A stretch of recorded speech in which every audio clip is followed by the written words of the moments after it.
Long before the rise of the great courts and serene palaces of medieval Korea, before scholars inked their philosophies into bamboo slips and kings ruled beneath banners of jade and silk, the land itself trembled beneath the weight of division, for the once mighty realm of Silla, which had unified much of the peninsula centuries earlier, had grown weary and fractured, its authority weakening as regional warlords carved out territories of power. And in that chaos emerged the era historians would later call the later Three Kingdoms, a time when ambition burned brighter than loyalty, and swords spoke louder than royal decrees. It was in this age of uncertainty, where rivers became battle lines and mountains echoed with war drums, that a man named Wang Geon would rise not merely as a warrior, nor solely as a king, but as a figure whose destiny seemed woven into the very tides that carried his ships across the western seas, a man whose vision would reshape the Korean peninsula and give birth to a dynasty whose name would echo across centuries, Goryeo. Wang Geon was born in 877, not into the rigid aristocracy of ancient courts, but into a family whose strength lay in commerce and maritime power, for his father, Wang Geon, was a wealthy merchant and regional leader in the coastal region of Songguk, modern-day Kaesong, a place where the rhythm of life was dictated not only by harvests and seasons, but by tides, trade winds, and the distant promise of opportunity. From a young age, Wang Geon grew up not in isolation, but in the dynamic environment of a port city, where traders from across East Asia brought goods, stories, and knowledge, and where ships were not merely vessels of commerce, but instruments of influence and survival. And it was here that he learned the importance of adaptability, diplomacy, and calculated risk skills that would later define his rise to power. Unlike many rulers whose authority was inherited, Wang Geon's strength was forged through experience, through voyages across unpredictable seas, through negotiations with foreign merchants, and through the constant awareness that power, like the ocean, could shift without warning, and that survival required both courage and wisdom in equal measure. As the authority of Silla collapsed under internal decay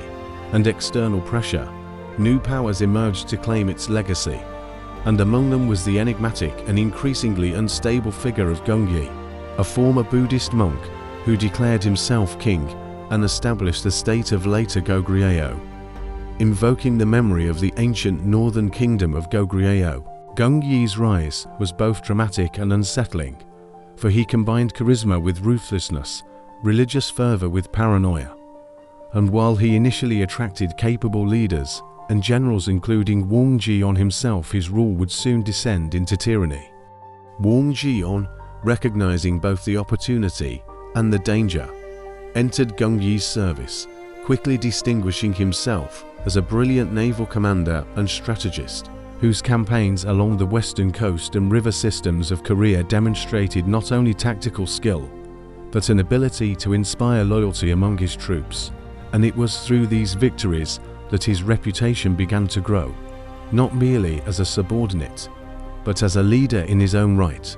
In battle after battle, Wang Geon led fleets through narrow channels and across open waters, launching surprise attacks against enemy positions, securing vital supply routes, and expanding the influence of later Goryeo. Yet even as he fought under Gongyi's banner, he could not ignore the growing instability at the heart of the regime. Gongyi's descent into despotism was as rapid as it was terrifying, for the king who had once inspired hope began to see enemies everywhere, executing ministers, persecuting dissenters, and even claiming divine status, demanding absolute obedience from his followers, while alienating the very elites and generals upon whom his power depended. Court intrigue deepened into fear, and fear into conspiracy, as officials whispered in shadowed halls, questioning how long such a ruler could endure before the state itself collapsed under the weight of his paranoia. And it was within this atmosphere of tension and uncertainty that Wang Geon found himself at a crossroads. He was loyal, yes, but he was not blind, and he understood that a kingdom ruled by fear could not survive,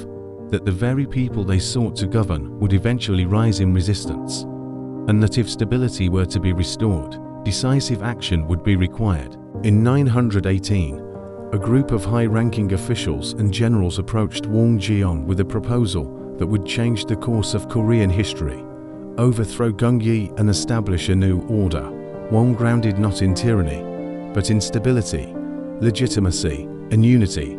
It was not a decision made lightly, for rebellion carried the risk of failure and death. Yet in that moment, Wang Geon chose not merely ambition, but responsibility,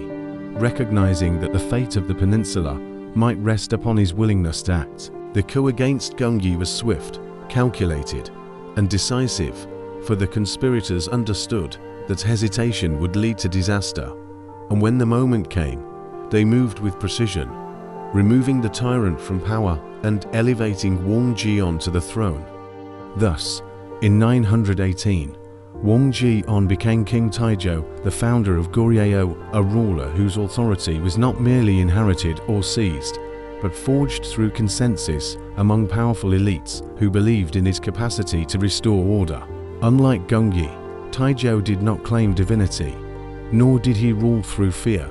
instead presenting himself as a unifier, a leader who would heal divisions and bring stability to a fractured land.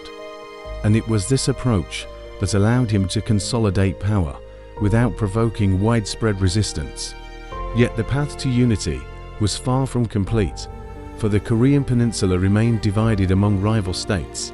most notably later Baekje, under the ambitious ruler Jeonwon, who sought to dominate the south and challenge Taejo's authority. The wars that followed were not merely clashes of armies, but contests of strategy, endurance, and political maneuvering, as alliances shifted and loyalties wavered, and Taejo, drawing upon his naval expertise and diplomatic skill, orchestrated campaigns that gradually weakened his enemies. In one of the most dramatic turns of the conflict, internal strife within later Baekje led to Jeonwon being overthrown by his own son, a moment of betrayal that reshaped the balance of power. And in a remarkable act of political acumen, Taejo accepted the deposed ruler into his court, treating him not as an enemy, but as an ally, thereby gaining both legitimacy and valuable insight into his rival's kingdom.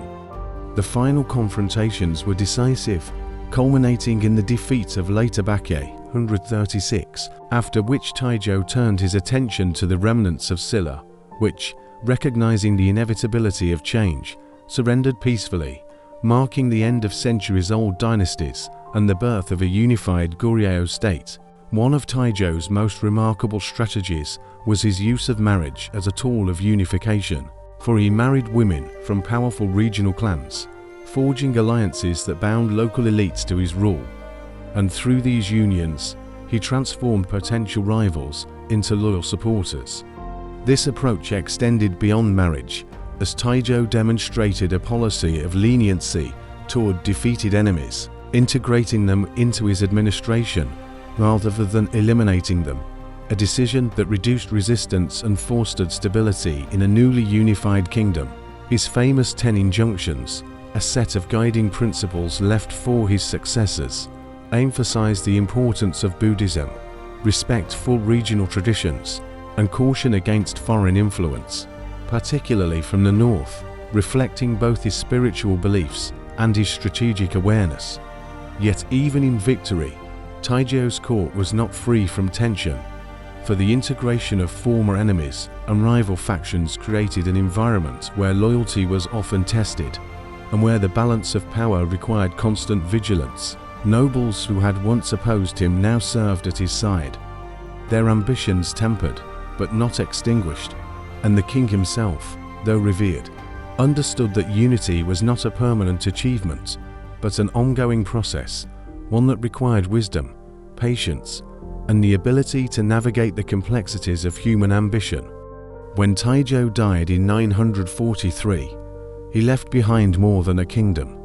He left a foundation, a system of governance, and a vision of unity that would endure for nearly 5 centuries under the Goryeo Dynasty, shaping Korean identity, culture, and political structure. He was remembered not as a conqueror alone, but as a unifier, a ruler who understood that true power lay not in domination, but in integration, not in fear, but in legitimacy, and it was this understanding that allowed him to succeed where others had failed.